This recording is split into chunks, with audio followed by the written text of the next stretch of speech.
आज भी इस पर्वत पर निवास करते हैं श्री राम भक्त हनुमान जी। लोगों ने कई बार कैमरे में किया है उन्हें रिकॉर्ड। मर्यादा पुरुषोत्तम भगवान श्री राम के भक्त बजरंगबली जो स्वयं एक चिरंजीवी है और उन्हें चिरंजीवी रहने का वरदान मिला है।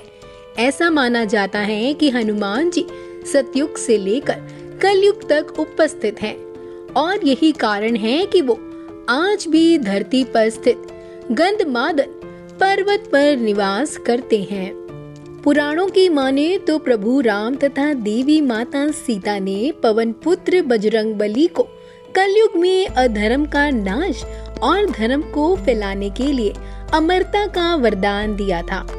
यही वजह है कि पृथ्वी लोक पर कुछ खास जगहों पर मारुति जी का जन्म निवास स्थान माना जाता है। उन्हीं में से एक है गंधमादन पर्वत। आपको बता दें कि हिमालय के कैलाश पर्वत के उत्तर दिशा में स्थित एक जगह है जो गंधमादन पर्वत के नाम से जानी जाती है। फिलहाल ये क्षेत्र तिब्बत में आता है। यहाँ पहुँचने के 3 रास्ते हैं। पहले नेपाल के रास्ते से होते हुए मानसरोवर से आगे जा सकते हैं, दूसरा भूटान के पहाड़ी क्षेत्र से और तीसरा मार्ग अरुणाचल प्रदेश में होता हुआ जाता है। कई पुराणों में, धर्म ग्रंथों में इस बात की पुष्टि हुई है कि गंधमादन पर्वत ही बजरंगबली का निवास स्थान है। श्रीमद् भगवद गीता में तो इस पर्वत के बारे में विस्तार से बताया गया है। वेद व्यास रचित महाभारत में भी इस पर्वत का उल्लेख मिलता है, जिसमें पांडवों और पवन पुत्र हनुमान जी के भेंट के बारे में जानकारी दी गई है। आखिर पवन पुत्र हनुमान जी ने पूरी धरती पर सिर्फ और सिर्फ गंधमादन पर्वत को ही अपना स्थान क्यों चुना? तो इस बात का जवाब हमें श्रीमद् भागवत पुराण में मिलता है। अगर इस ग्रंथ की माने तो भगवान श्री राम धरती से बैकुंठ को प्रस्थान कर रहे थे, तभी प्रभु ने हनुमान जी को धरती पर रहने का आदेश दिया।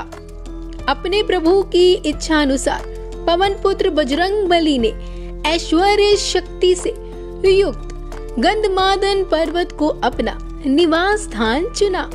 वहां अपने अज्ञातवास के समय सभी पांडव हिम पर्वत पार करके गंधमादन पर्वत के पास पहुँचे थे।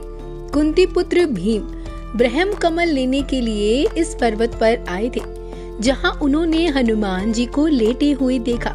भीम ने बजरंगबली को हटने के लिए कहा, लेकिन अंजनी पुत्र वहां से नहीं हटे। उन्होंने उल्टा भीम से ही उनके चरण पीछे करने के लिए कहा। बलशाली होने के बावजूद भीम हनुमान जी को नहीं हटा पाया और इस तरह कुंती पुत्र भीम का अहंकार चूर चूर हो गया। ऐसा माना जाता है कि भीम ने अपने क्रोध को यही हराया था। कैलाश की उत्तर दिशा के अलावा दक्षिण के रामेश्वर में भी एक गंधमादन पर्वत है। इस जगह से मारुति जी ने समुद्र पार कर लंका पहुंचने के लिए छलांग लगाई थी। वहीं इंद्रलोक में जाते समय अर्जुन को हिम पर्वत और गंधमादन को पार करते हुए बताया गया था। गंधमादन अपने आप में ही बहुत खास है। पहले ये कुबेर के राज्य क्षेत्र में था। स्वर्ण नगरी लंका खो देने के बाद धन के देवता कुबेर ने गंधमादन पर्वत पर ही निवास किया। यहाँ बजरंगबली से पहले भी कई महापुरुष रह चुके हैं। यह वही स्थान है जहाँ महर्षि कश्यप, कृपाचार्य, अश्वत्थामा, ऋषि व्यास, विभीषण, बाली और परशुराम जी ने तप किया था। और तो और मार्कंडेय ऋषि ने भी भगवान नारायण के उदय में भी गंधमादन पर्वत के दर्शन किए थे। इसके साथ कई देवताओं, ऋषि मुनियों और अप्सरा एवं किन्नरों ने इस पर्वत को अपना निवास स्थान माना। ये सब वहाँ निर्भीक होकर विचरण करते थे। अब ये जान लेते हैं कि गंधमादन पर्वत का नाम आखिर कैसे पड़ा। इसके पीछे एक रोचक कथा है। धर्म ग्रंथों के अनुसार इस पर्वत पर कई तरह की जड़ी बूटी और वनस्पति है, जिससे यह पूरा वन सुगंधित रहता है। इसी के चलते इस पर्वत का नाम गंधमादन रखा गया। सुमेरु पर्वत के चारों तरफ इसे गंधजन पर्वत के नाम से जाना जाता है।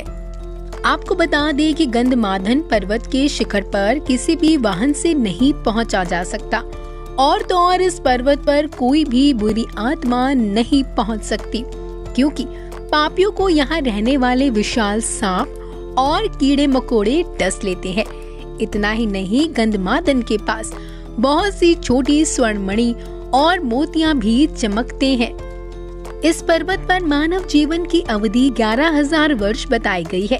यह विशाल पर्वत शिखर अमृत और अक्षय आनंद भूति का अस्तित्व है और गंधमादन पर्वत पर एक भव्य मंदिर भी बना हुआ है, जिसमें बजरंगबली के साथ प्रभु श्री राम आदि की मूर्तियां भी विराजित है। कहते हैं कि इस पर्वत पर मर्यादा पुरुषोत्तम भगवान श्री राम अपनी वानर सेना के साथ बैठकर युद्ध की योजनाएं बनाया करते थे और उसी के अनुसार इस पर्वत पर राम जी के पैरों के निशान भी आज मिलते हैं। हम आशा करते हैं कि हमारी ये खास जानकारी जो हनुमान जी को और गंधमादन पर्वत से जुड़ी हुई है, बेहद रोचक और अच्छी लगी होगी। इसलिए कमेंट बॉक्स में जय श्री राम और जय श्री बजरंगबली अवश्य लिखिए।